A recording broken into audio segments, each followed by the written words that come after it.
Welcome back, everybody. We are very happy to be joined this evening by Dharna Noor, who is an Earther staff writer. She wrote she writes really great pieces on a wide variety of subjects touching climate and environmental justice. But in particular, we're going to talk about a couple of pieces. One about Entergy and its history and its effects in Louisiana, and also a bit on Texas and the Green New Deal. But before we get to all of that, how are you doing today, Dharna? I'm great. Thanks for having me. I love what y'all are doing with Left Reckoning, so it's really cool to be here. Well, we're thrilled to have you. I mean, it's always great to have a real news alum too. That's always been such a big influence on us Oh here. yeah, well, thanks. Yeah, they're Um, they're great folks. let's start with Entergy, and I'm sure most people watching this obviously know about this. Hurricane Ida. Which was a really devastating hurricane. I have family who lived there, and they basically were unable to return to their home for almost over 14 days. And working people across the country know that situations like that mean you lose wages. So Yeah. along with property damage and being sort of forced out of your home, a lot of people are in a much worse position today than they were a few weeks ago. On top of that, we have been seeing horrifying reports of elderly people passing away because they did not have electricity because the grid failed there. It just shows a lot of the intersections between a profit motive, a kind of head in the sand attitude toward climate change, and a lot of the failures too of our public spaces and city governments. But I don't want to load the question too much.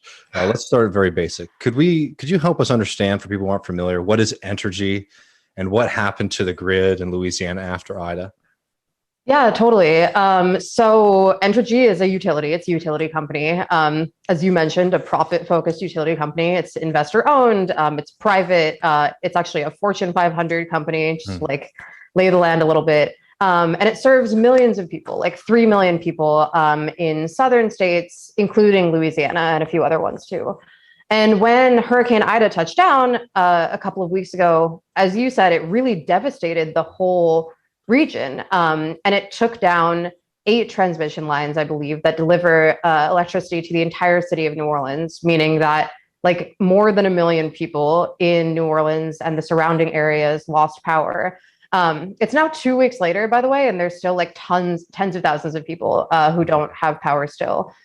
So while they're reporting like, oh, we're like 90% or 98% or whatever it is back online, that still means that there's tens of thousands of people who Mm-hmm. don't have power 2 weeks after a storm, which is just like totally unconscionable.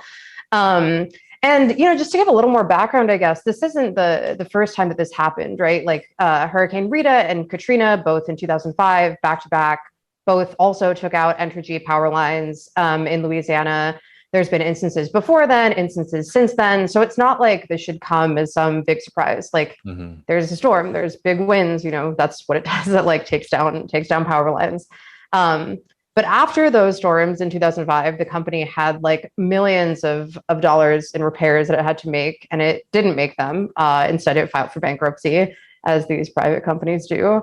And storm after storm hit, and it failed to take precautions. And this is, it's of course working people, ordinary people, who are bearing the brunt of that. So Yeah, and I mean, again, like this is a story about Entergy, but it really is a story about like a kind of model about the way that we power our communities. And again, sometimes it can seem a little wonky to folks, but this is really fucking important stuff. And you might not think about what the forces are that make that power your home, for example, most of the time. But when you try to turn on the switch and it doesn't turn on, like it's one of those things that like it's important to start laying the groundwork for thinking about this politically. But Entergy, reading your piece, I was really interested because I didn't know much about their history. Could you tell us a little bit about their history? Because it's an old company, and specifically like their history, before we get into their opposition, their recent opposition, like their history basically of their knowledge of the incoming climate crisis. yeah, totally. I mean, and honestly, like there's so much more here that I don't know about either. Like these utility companies, part of the reason I think that like so many of us don't know these things is because these utility companies are so powerful that like yeah, they're never really held to account in that way, whatever that means. So as you mentioned, Entergy has been around for like 100 years, but it's gone under a bunch of different names. But yeah, it's been around for like a century. And in the 30s, it was a founding member of this industry group called the Edison Electric Institute, which, the names don't really matter. And it was a part of these other big utility industry groups too. And these groups basically like convene fossil fuel companies and utilities and like get them ready for like coming markets, like prepare them from a business perspective for like what the world is going to need, what consumers are demanding. And it turns out that like, surprise, surprise, these industry groups were getting briefed by climate scientists since like the 1960s. Like way before this was even on most people's radar at all. Not totally shocking. This is the US. We have like a history of cutting edge science just being used to protect profits and like uplift capitalists. But whatever, it knew that climate change was happening, and it knew that it was happening because of oil and gas. And importantly, it is also known for decades that that climate change would put its transmission lines at risk, like that it would screw up its stuff. In New Orleans and elsewhere. And it didn't tell anyone. It didn't take steps really to get better prepared. I know we'll get into that a little bit more. And let alone like definitely did not take any steps to get off of these climate warming fossil fuels in the first place. We talk a lot, I think, in like the climate world about how big oil companies like Exxon and Shell and stuff like that have known for a long time about climate change. But I think utilities like Entergy bear a lot of responsibility too. So, no doubt. And like, again, this is one of those things where, as you know, like these gas companies, these oil companies, you think about a lot, but like, electricity production is a huge part of, our carbon footprint. And it is amazing how often they get away with this. For sure. I would, I think it will be of no surprise to anybody, but how receptive has Entergy been to decarbonizing? Yeah. I mean, again, like big surprise. They have really consistently opposed any efforts to do basically anything to better prepare for climate change or to get off oil and gas, to make the grid more resilient, like anything that we need to do in terms of, our energy grid. To prepare for the climate crisis and help curb the climate crisis, it's opposed.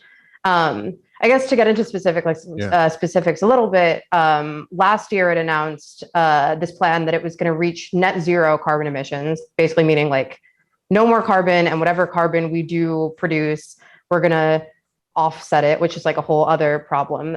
But it's got this whole plan, like we're going to become green, we're going to become sustainable. And the way that it says that it's going to do that is by expanding the use of natural gas, which is not clean, produces tons of carbon and other planet warming fossil fuels. I think currently like maybe the single biggest contributor to climate change is actually the expansion of natural gas, at least in the US. So definitely not a climate solution by any means. I mean, it's a good marketing solution. Honestly. Totally. Yeah. It's so true. And it's wild that they can still get away with that, just like absurd and like obvious lying. But yeah. I mean, that's one of the useful. So when they call it an integrated company, what does that mean? Like, because this is a private company, as you mentioned earlier, as opposed to a public utility. I feel like a public utility maybe wouldn't be allowed to lie. And like you said earlier, like we know less about this, probably in part because, again, it's private, which is like, that's one of the way we structure things in America. And it's convenient that it always seems to serve sort of like fossil fuel interests or, other industries we just, I guess, prioritize.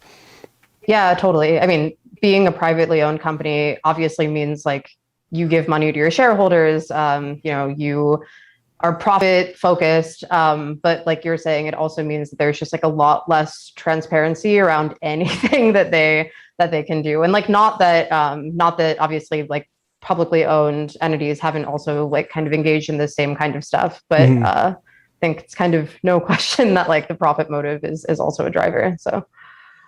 Yeah, and and the thing is, like, what's just so sickening about these, private companies, and like here in Texas, it's a nightmare. I mean, the deregulation is terrible. Yeah. But there is ostensibly like some level of oversight, and as you note in this piece, like Entergy does not really play fair when it comes to public campaigns and people sort of demanding that they have more resilient grid. I mean, something that you would definitely expect you would want to build in a place like New Orleans, or just more green.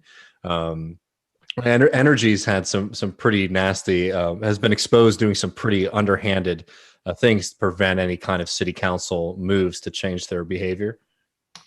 Yeah, it has. I think maybe I don't even know, maybe not the worst, but like maybe one of the most shocking, I guess, things that Entergy has done is a couple of years ago, this investigation from these Louisiana outlets found that Entergy hired actors through a PR firm to show up at these city council meetings in like 2017, 2018, I think, basically like astroturfing support for gas expansion, for a new gas plant in New Orleans. For obvious reasons, there was just like widespread local opposition. People were, rightfully really up in arms about the fact that there was going to be more polluting infrastructure, especially like in communities that are already faced with lots and lots of pollution. But yeah, it hired this PR firm to hire 60 actors, I think, like put tens of thousands of dollars into coming to hearings. Yeah, obviously it denied this until it didn't anymore and got taken to court for it. Yeah, let's share. We have a WDSU News Channel 6 story on this. It is amazing. And yeah. I think like the way they talk about hiring people, I would like to see more emails from firms saying, yeah, we can put people in that crowd, but we usually, I mean, well, you'll see. Sorry, 1 second. I got other audio playing on my. It's not that bad yet. Yeah, no. Sorry. It is fascinating though, like especially at that period of time, 2019, that was like the whole paid protester movement, right? When pretty much any time there's a left-wing movement, there was a claim that it's, the left is just paying protesters to show up. Projection. Oh my gosh, it's so, yeah, it's so true. Like, I mean, the whole reason I think that anyone believes that is because there is actually a history of that kind of stuff in the US. It's not the left that's doing it. Exactly. Yeah, like we talked about last week, it's like them projecting their desires. Like I wish we either have that capability or we will have that capability soon. For sure. Stella, this report claims Entergy not only knew they were paying for people to speak in support of their power plant, but did it anyway despite the advice from the third-party group that they hired saying that this was war. Entergy had claimed earlier this year that a third party hired the actors and that they didn't know that's what was happening. But take a look at this conversation revealed between Entergy and that company, the Hawthorne Group. In September 2017, the Hawthorne Group actually told Entergy they didn't recommend these standalone crowd building efforts, saying people will question who are these people and why did they turn out. But the Hawthorne Group still provided pricing showing, for example, 10 supporters to sign in and speak would cost $6,500. The next day, Entergy agreed. And then later on, former Entergy CEO texted this to a colleague: if Hawthorne can get more people, I will pay. This is war and we need all the foot soldiers that we can muster. So this report claims Entergy knew what they were paying for and alleges those paid actors showed up for a meeting in October of last year and February of this year. And it also says Entergy executives contemplating using similar tactics at an additional hearing in December 2017, but eventually decided against such action. Now, this independent investigation was initiated by the city council, who voted back in March to approve the plan. It's unclear how this report will impact that vote. Now, we did also speak to Entergy Corporation tonight, who said they are reviewing these findings and hope to have more answers tomorrow. We certainly will continue to follow this story. Yeah. We're reviewing who spilled the beans. Yeah, exactly. Give us a day to figure out what exactly we're going to say that we did here. But yeah, it's a very powerful news voice in that one too. But yeah, I mean, this is it's so. I mean, it's obviously it's very funny, but it's so egregious. And we also can't forget like what the consequences of these things are. It's totally devastation. But this isn't the only thing that Entergy's done when it comes to fighting resiliency, right? Didn't they also threaten a lawsuit too that you noted in your piece? They did. They threatened to sue the city of New Orleans, I guess it was, for. So in 2019, there was like this big movement in New Orleans to pass this thing called a resilient renewable portfolio standard, which is like basically there are renewable portfolio standards, which are like, here's how much clean energy we need to use. And then this was adding another piece, which was like, and we also need to make our grid actually resilient to storms and hurricanes, and make it so that we can actually get power when there's a lot of rain and a lot of wind and things like this. And Entergy was like not too pleased about New Orleans passing a policy like that, so it threatened to sue the city. Obviously, these efforts have like worsened the climate crisis, made like catastrophic damage to the grid, all but inevitable. But the emails there are also like really, really funny. Entergy is just like a wildly egregious when it comes to like any sort of public communications. It's like they forget that like anybody will ever be able to see these emails besides them. Yeah, this is war. We need foot soldiers. Like, dude, have some coffee. Yeah, totally. Like, or at least like, I don't know, figure out some better way to communicate this that people aren't going to like be able to, FOIA or like whatever public information requests. Yeah. Yeah.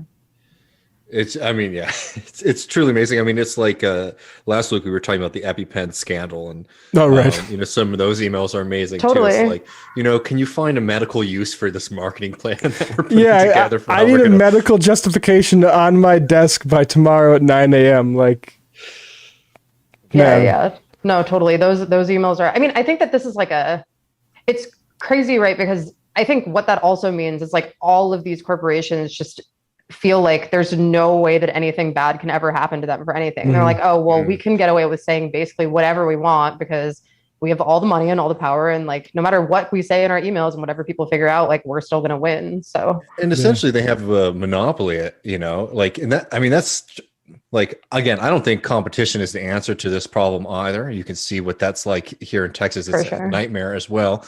You don't want to have like 6 different electrical lines going into people's house, right? That doesn't make any kind of sense. But these kind of, I mean, it's amazing to me that you even get to have like as much of a profit motive in the U.S. Because these companies just get to be monopolies. They aren't really threatened by the city. And when the city or the Democratic community tries to challenge it, they threaten them with lawsuits and all this kind of crazy shit. Yeah, totally. And we'll get into some of that in a minute. But I also want to talk about another piece that you wrote on the Texas Green New Deal and union power. People are probably familiar who watch this show a lot.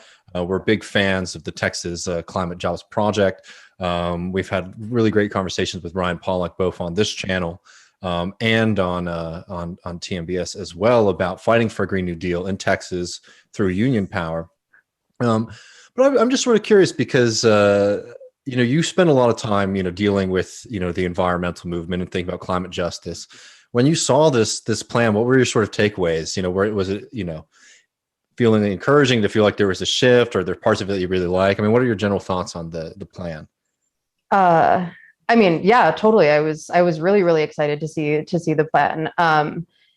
And like, I think the whole framing of the plan is maybe the most exciting thing about it, which is that it's a climate plan, sure, but it's a climate plan that leads with jobs. It's a climate plan that like, you don't have to be an environmentalist or even like concerned about climate change to support it. And I mean, I'm sure like, as you said, viewers of the show know this already, but it's was endorsed by the Texas AFL-CIO, which includes tons of people who work in the fossil fuel industry, which is pretty amazing. Unions in the fossil fuel industry agreeing to policies that could, in theory, like threaten, sectors where they're really strong. But it does that by saying like, and we need to build out green sectors and we need to unionize them, like not just like, do green growth and then we'll like catch up to you with our unions and later, like whenever we get to it. But instead, like, we're going to build out the sector through our union, and we're going to give our union people like the work that's needed to build out the new green sector. There's lots of really good stuff in it. Yeah, and I think like I just want to note a couple of things and hear your thoughts on them too. It's like, you talk to people like Ryan Pollock, you talk to a lot of people who are like really in the sector, and there's problems with a lot of green industry in general, primarily that it's not unionized, right? Yeah. So Texas has a lot of wind power, but the vast majority of that is not union labor, and you're not going to make as much money. You're also going to be forced oftentimes to work in poor conditions, and there's this kind of, it's similar in some ways to working at like a progressive organization or something like that. Like, oh, you're doing good work, Oh, or yeah, you need to for accept sure. like the bullshit that comes with it. And it's like, absolutely not. And on top of that too, I think that people need to understand. I mean, obviously, fossil fuels have been, or I mean, are undeniably damaging to the planet, right? But understanding that for a lot of working people in Texas and in these areas, that was a kind of blue collar escape from kind of being working poor your whole life, right? Getting a job in those industries for a lot of people was their ticket, or at least was a hope of something better. And working conditions vary dramatically in it, but like understanding why some people might be resistant to you coming for their livelihood, I think is something that we have to really wrestle with as a movement that's trying to get environmental justice and making sure that we have a livable planet in the future. Yeah, I definitely agree. And like, I think it's also worth noting that the fossil fuel industry is not some amazing, like exemplary employer either. So it's pretty notable that like the green sector is even worse than that. Like rates of fossil fuel industry unionization are not super high. It's super dangerous. Like there's mass layoffs all the time. They don't take care of workers. Everything is about like executives' paychecks and paying off shareholders, et cetera. Similar to what we just talked about with Entergy.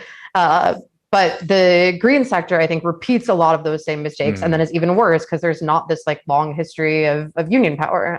So, yeah, I mean, it's impressive in some ways that like green sectors can be even worse than that.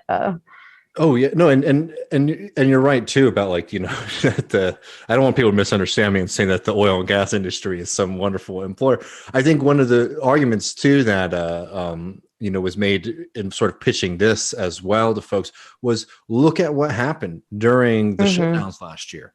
That was a preview of what a future could look like for you. And what happened there for people who are unfamiliar, there was slowdowns in production, right? And there were just mass layoffs of like the workers while, white collar folks, people in Houston and Dallas, in the big office buildings were getting taken care of. Some of them were, being laid off, but they're being laid off with very nice severance. While the people who literally are putting themselves at risk constantly were just being shown the door, right? Yeah. Yeah, one exactly. of the points that was made, that I know was made to folks is like, this is what will happen in a future where we don't sort of take initiative now to, take control of what this future is going to look like, because they don't give a shit about you.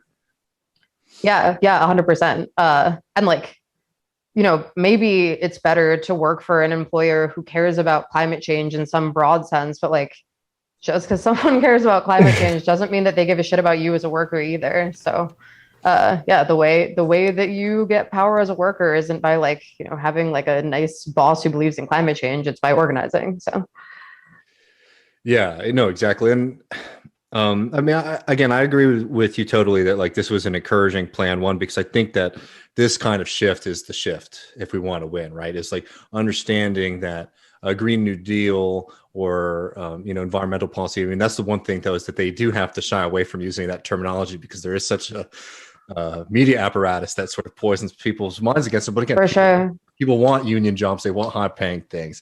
Figure out a way to put the spin on it that you need to. I'm not too concerned. The basic rephrase is, sorry to cut you off, but the basic rephrase is like, instead of focusing on how to incentivize the capitalists, it's to start with the workers. Yeah. And like, who would have thought that would be a better approach? Yeah. Who would have thought that working people would want jobs and like job security? How many people's ears just shut off when they're like hearing about incentives, even about like things you want? Like, oh yeah, I hope the government's doing incentives about solar panels. It's like, totally. Cool. I'd love that. But I mean, I'm not a capitalist. I'm not like going to be, starting a company to install these things in my local community, unfortunately. Yeah. 100%. And it's also like to that point, there's tons of stuff in this plan that I think is also just good for like regular people who are not in these sectors too. Like even if you're not a unionized employee, even if you're not in the AFL-CIO in Texas or whatever, there's like plans, for instance, to expand rail and things like this. And like, maybe you don't even care about climate change, or maybe you don't even really believe that climate change is real or whatever. Like, who cares? You want to be able to get around better. Like, you want to be able to like not have to drive drunk when you're like, I-35 is a pain in the ass. Yeah, for sure. And that's, I think, like that's the kind of climate policy that I would hope that we can all sort of move toward, like around the country, is the kind of climate policy that's like good for everyone and also is decarbonizing. Yeah, and I agree completely. And also like it's really inspiring too, because like we're going to have to touch a lot of different things to be able to decarbonize. Why not make things better, right? Versus the kind of bleak austerity kind of, green policy. It's like, let's pitch people a better future. And, we talk a lot with our friend Matt Huber about things like this, but I'm curious what your feelings are on this. Is that, I do feel like there has been a little bit of a shift within the environmental movement to sort of making this positive pitch, connecting like a green future with, things like the labor struggle, democracy, racial justice, etc. Like, how would you sort of, top line feel about that? How do you see the development is what I'm trying to say of that? Do you think that's starting to become a winning message within the environmental community, or is there still a lot of work to do? It's hard. Actually, it's funny. You mentioned Matt Huber, and he recently pointed to, I think it's something that he wrote, he pointed to a poll that showed that a decreasing number of Americans identify as environmentalists, which I think kind of tells you like a lot about what we need to know about how to make climate policy. I think that definitely like there's lots of room in the environmental movement to grow. And there also has been a lot of growth in terms of working with unions, in terms of like putting jobs at the forefront, and messaging in that way, like really, really organizing with those principles in mind. Like folks like, I think the Sunrise Movement putting it on the map, and then, kind of taking up that and really putting it to work with folks like the DSA Eco-Socialists. But also, I think what's really exciting about projects like this in Texas is that I don't think that a lot of folks who worked on this plan or who endorsed this plan would really even consider themselves part of like the environmental movement as such. And I think that, again, like it's really cool to hear folks who are not even concerned about like environmental issues as such. Most importantly, it's like in addition to taking on the biggest crisis that is facing humanity, we can also have better lives and better jobs and stuff like that. So that, I mean, like, it's very heartening to see stuff like this. Definitely, there's a lot more work to be done. Well, it's because it's shabby anyway. Like, you look at what happened in the face of Ida, and you have like old women falling down stairs because the lights are out and getting stuck without help, and like that absolutely shouldn't be happening. It's disgusting, and how much we tolerate that, and kind of like, I mean, this is like the sort of a point people make a lot. Like, oh my goodness, we're so all this stuff is normalized, but like we lost a whole bunch of people in Texas to power outages. Like, it's scary how like just like sort of a background drumbeat this is becoming in our lives, and until it becomes like, I guess, a foreground one because it's our community itself. Totally. But then you're expected to like move, even when it does come to the foreground, you're expected to just like move on and be like, oh, right. Well, whatever, life's not fair. Like, yeah, bad luck. Yeah. It's amazing here because like there's been sort of like murmurs of like reporting that, they're thinking it might be another winter like last year. And really, when it comes to resiliency, like not enough has been done. I knew that the one thing that people were going to get worked up about was about like the board having people who weren't in the state of Texas on it, right? And I knew that was going to be the thing that people were going to be able to rally around and not deal with the profit motive. So it's frustrating when you see. I mean, like New Orleans has been hit so hard, in our lifetime, many times. Here, we're in Texas, we're seeing mass failures of our electrical system. We're being warned when it gets 100 degrees to turn down the AC because the AC system might fry. It's like, that's insane. You can't live here if you don't have air conditioning. Right. Yeah.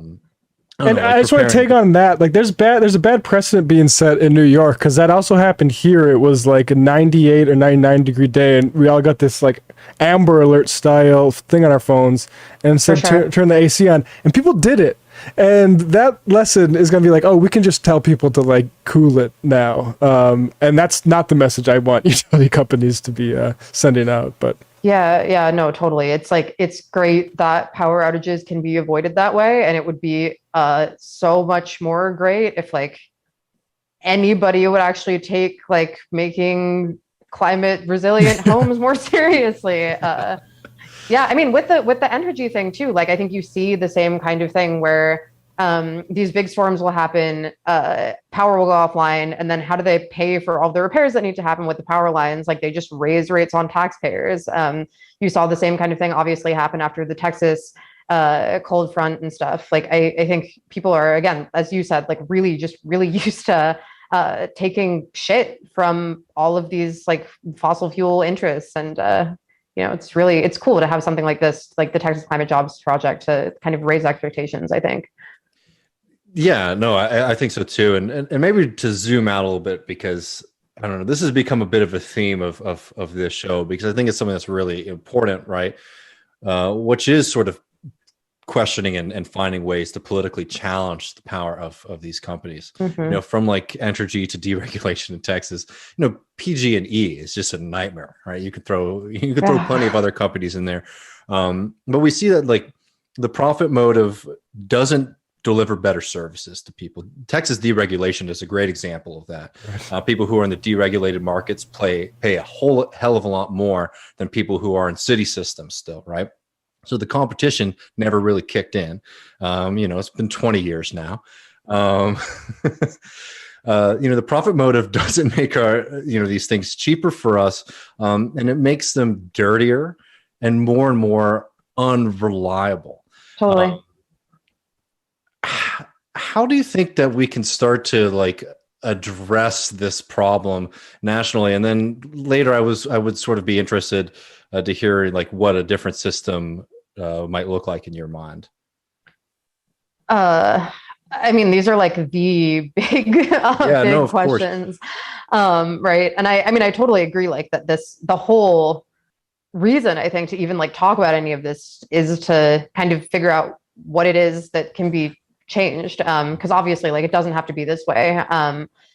I think that there's lots of things that people are already doing to try to hold these utilities and fossil fuel companies to account and make things better. You mentioned that the profit motive is such a huge issue. I totally agree. And there's movements all over the country to bring utility companies under public control. And I think that's like obviously not a panacea, but it is, again, like I think no question, I would rather have a company that was not paying off its shareholders and executives and everything than one that is. Can I just make a note on the public control thing? Yeah. Because I 100% agree with you. I think sometimes socialists can be a little lazy with these things where it's like, oh, it is the profit motive and only the profit motive that is a problem. It's like one, the profit motive is a problem, eradicate it, make them public. The advantage that public utilities have as like expanding democracy is that like we have more of an inroad to change these things, right? 100%. And I'm sure I just wanted to highlight it again. It's like we have this power then to like really force the changes that we want to see done to our public utilities, versus right now where we're just like, please Entergy, don't send 60 more actors to the city hall meeting or being able to get the vote that or even just sue us to stop it. Like reading the Battle of Blair Mountain, Chuck talking about like the modern coal industry, like basically saying we're not even worried about Hillary, and not because like she's a big sellout, but because like even if she does try something, we're just going to lock that stuff up in litigation. For sure. Yeah, totally. I mean, it's always better to have an entity that you can like directly govern, which is why I think that basically everyone who's working on these issues around the country knows that like it's not that you bring the companies under your public control tomorrow and then all of a sudden everything gets better. Like we don't solve the climate crisis tomorrow just by simply like bringing all of these polluting companies under public control. But it starts something, right? Like, as you're saying, it's a way that you can actually start to govern them. Then you can have actually like democratically elected bodies that can actually, force these companies to do something instead of these incentive sort of structures or like lawsuits or, all of these kind of like extra governmental things. You can just be like, here's a bill, you have to listen to us. So definitely, like, I think getting rid of the profit motive is a huge part of that. There's some other, like, I think more like nerdy practical stuff too that I think is really important. There's been, I think, especially in the wake of the coal front in Texas, that was obviously really, really devastating. There were some calls to make a publicly controlled supergrid, which basically would like link all of there's three, I don't want to get into it too much, but there's three grids in the United States. There's like one for the East, one for the West, and then there's one for Texas. Y'all know this, Texas has its own grid, which is like the cause of so many problems. But if you link all of them together, it means that if there's one part of the country that has an excess of solar power, for instance, you could like send it to a different part of the country. So I think and also then you have a big publicly controlled thing that, again, you can regulate democratically, you can govern directly. There's other more, the nitty gritty kinds of solutions that I think are important to look at. But all of them, I think, start with that, basically the principle of democracy.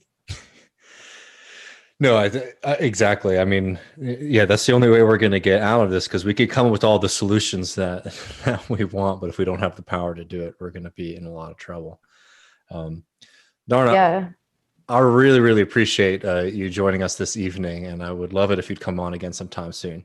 Yeah, I would love to. Thanks so much for having me. I'm such a huge fan. Stoked to be here. We'll definitely we'll put ways to follow Dharna's work in the show notes.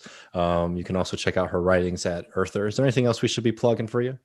I have a podcast series coming out on the Drilled podcast that we're collaborating with Drilled on with Earther about another sort of fossil fuel industry propaganda thing, this one in schools, and that'll be out at the end of the month, so be ready for that too. Oh damn, well, we're looking forward to listening to that. Yeah. Thanks. Well, thank you again. We'll see you soon. Yep, thanks, Great, Dharna. thank you so much. See you. Thanks.